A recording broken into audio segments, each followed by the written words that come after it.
Hi once again. So we continue with Samuel, First Samuel, and now we're at chapter 7. And it's very encouraging to hear the first sentence that we have there, or rather, it's very good to read that the first sentence there is, "Then all the people of Israel turned back to the Lord."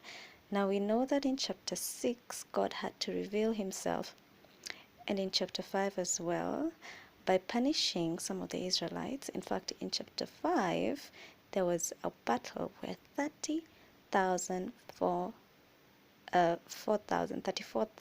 men were killed in battle against the Philistines. And that was notwithstanding that the Ark of the Covenant was in the battlefield, something that we wouldn't expect, knowing that God, well, respected his ark. And the fact that they had the ark there, to some extent, made them think that they would automatically win the victory without consulting the Lord, without asking to be there with them. They just assumed once we have the ark, we've got God in the back. No, it doesn't work like that. But he proved himself, and the children of Israel had to learn all over again the protocol of approaching the Lord. And the protocols involved respecting and honoring him and having relationship with him and turning away from all other gods. So Samuel, now we read from chapter 7 verse 3, he actually addresses the Israelites, and he said, "So Samuel said to the Israelites, if you are returning to the Lord with all your heart, then rid yourselves of the foreign gods, the Ashtoreths, and commit yourselves to the Lord and serve him only, and he will deliver you out of the hand of the Philistines." So the Israelites put away their Baals and Ashtoreths and served the Lord only. Then Samuel said, "Assemble all Israel at Mizpah, and I will intercede with the Lord for you." When they had assembled at Mizpah, they drew water and poured it out before the Lord. On that day they fasted, and there they confessed, "We have sinned against the Lord." Now Samuel was serving as a leader of Israel at Mizpah. "We have sinned against the Lord." Now this is a declaration that they hadn't made before. And suddenly they were beginning to see that they had been on the wrong, to assume that the Lord would be with them just because they needed him and not because they had sought him. When the Philistines heard that Israel had assembled at Mizpah, the rulers of the Philistines came up to attack them. When the Israelites heard of it, they were afraid because of the Philistines. Remember, they just gotten from a backlash and a serious defeat in chapter 5, which from the timelines given in chapter 6 was only 7 months earlier.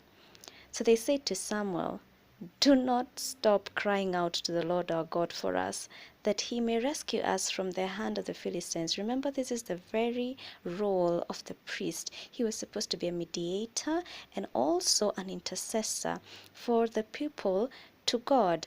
And this is the role that the earlier priests who had been killed, and they perished because they had failed to meet their roles in terms of interceding and even being mediators for the children of Israel.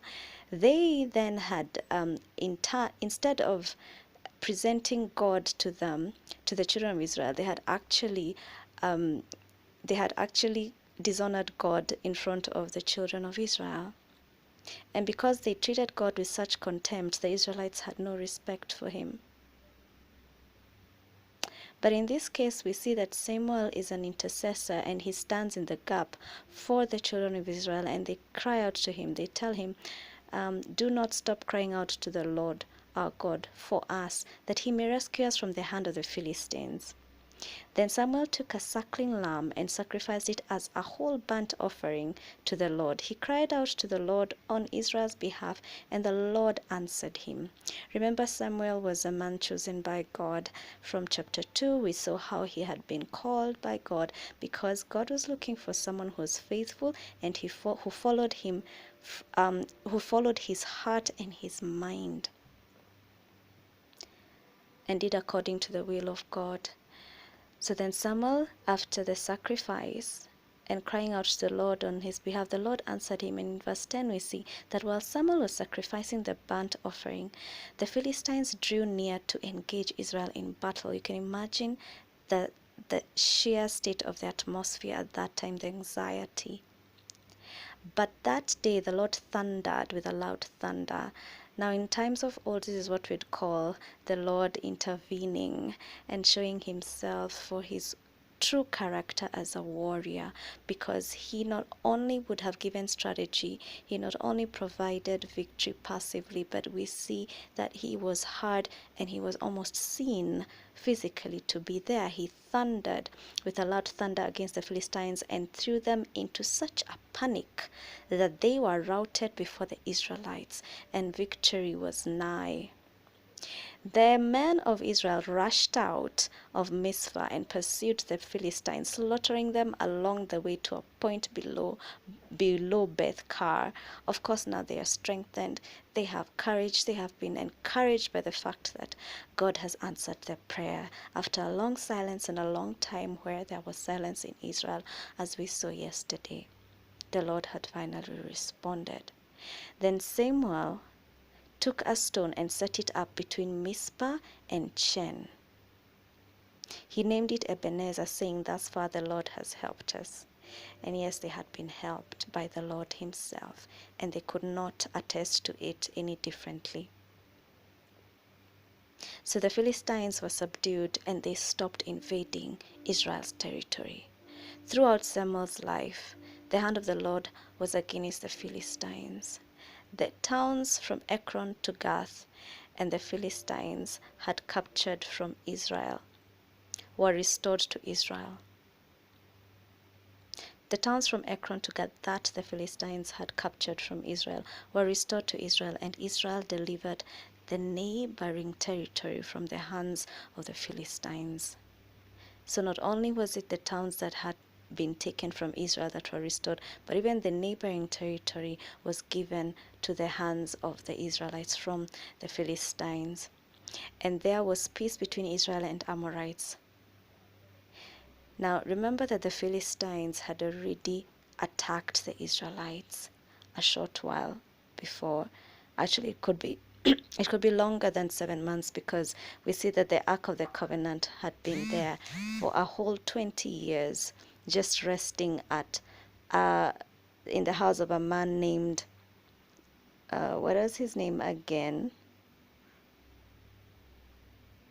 At Beth Shemesh.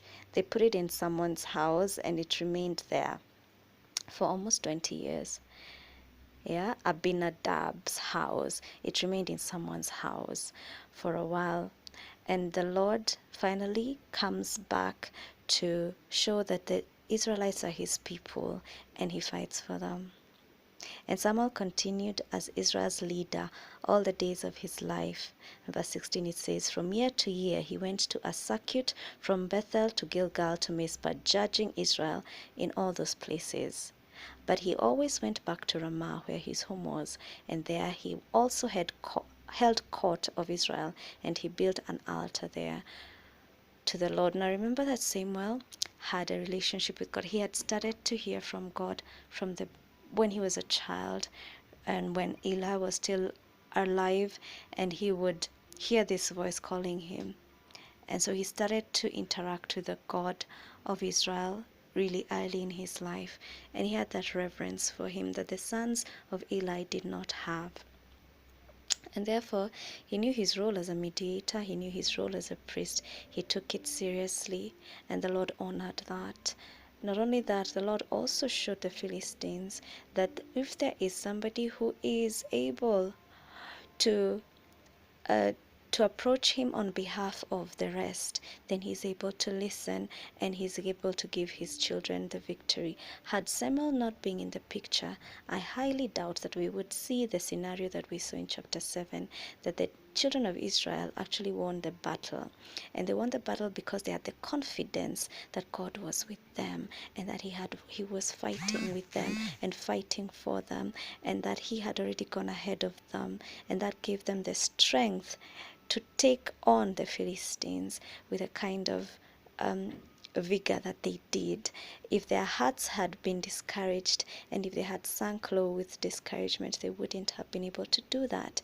And it's all because of that one person standing in the midst, interceding and working day and night to ensure that there is a connection between the people and God. Are you that person that God can rely on to stand in the midst of, in between God and the people, and intercede and stand? What we say standing in the gap is actually that people are called as children of God to stand in the gap for others, to pray for others, and give confidence to the rest. Because if the Lord did not show up by answering to Samuel's prayer, this battle would also, just like we saw in chapter 4, would probably have been very much a disaster. So let us rise up like Samuel did and be priests, as we are called in Revelation, that we are priests and we are kings. And in so doing, let us stand in the gap for the rest of the children who may not know God like we do, but they are still God's children, who may not have a relationship with Him, but they are still God's children. And God is waiting to hear our prayers of intercession. Be blessed and see you tomorrow.